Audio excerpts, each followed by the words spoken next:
सिंधी अदब में शेख अयाज़ जो नालो कंहिंखां गुज़िरो न आहे। जेकॾहिं क्लासिक अदब में शाह लतीफ़ तमामु वॾो नालो आहे, उन जो तमामु वॾो कमु आहे, त जदीद सिंधी अदब में ख़ासि तौर ते शाइरीअ में शेख अयाज़ जो वॾो कंट्रीब्यूशन आहे। शेख अयाज़ जी शाइरी एॾी त मशहूरु थी ऐं उन हर दौर जे नब्ज़ ते हथु रखी ऐं उहो शेर लिखियो जंहिं वक़्तु सिंध ते राताहा मढ़िया विया ऐं जॾहिं सिंध जी सूरत हाल तमामु ख़राबी, हींअर बि सुठी न आहे, पर जॾहिं तमामु ख़राबी त हुन अहिड़ो ललकार वारा शेर लिखिया जेके अॼु बि सिंध जे नाले ते थींदड़ जलसनि जुलूसनि में तराननि वांगुरु ॻायल वञनि था।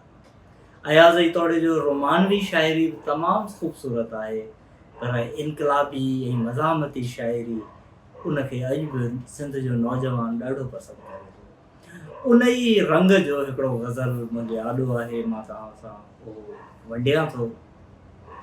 जे हां नहारी कोहियार ही ॾींहं बि घारे वेंदासीं, छो पेर पसारे वेठो आं उथ डूंगर ढारे वेंदासीं। हाणे इन में जेको हौसलो थो ॾिए शायर, इहो हज़ारनि जे हुजूम खे उथारे थो छॾे। जे हां नहारी कोहियार, शर्त इहो थो रखे, हां नाहे हार, हां हारियव त माना जंग ई हाराए वियो। इन करे जंग खटण लाइ हां नाहे हार पहिरियों शर्त इतां ई थो शुरू करे शायर। जे हां नहारी कोहियार ही ॾींहं बि घारे वेंदासीं, छो पेर पसारे वेठो आं उथ डूंगर ॾारे वेंदासीं। कंहिं लाइ तकी थो कंधीअ ते ॿी ॿेड़ी का बि न अचणी आहे, जे तूं बि अची वणजारा तोखे बि उकारे वेंदासीं। दरिया अंदर जा दहशत आ कंहिं वक़्तु क़यामत थी वेंदी, तूं मां त रुॻो हिन सिंधूअ ते का लहर उजारे वेंदासीं। का झिरमिर झिरमिर जुगनूअ जी, का टिम टिम टिम टिम तारे जी।